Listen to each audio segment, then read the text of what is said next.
Здравейте на 23 август в 9:06 сутринта.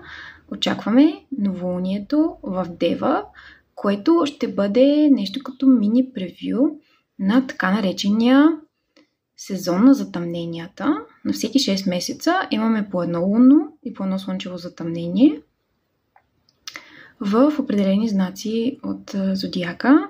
Така че сега ще бъдат в Риби, лунно затъмнение в Риби на 7 септември в точно 9:08 вечерта на 15 градус и 22 минути от Риби, и частично слънчево затъмнение на 21 септември точно в 10:54 вечерта на 29 градуса и 5 минути в Дева.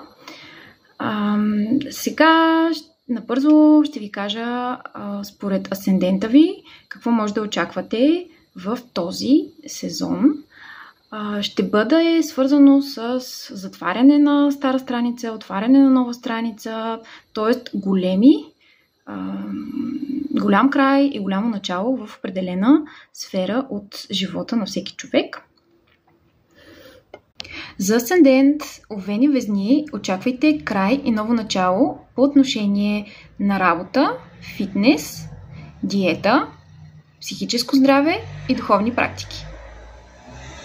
За асценденти Телец и Скорпион промените ще са свързани с творчески проекти, романтични отношения, забавления, деца, приятели и социални групи.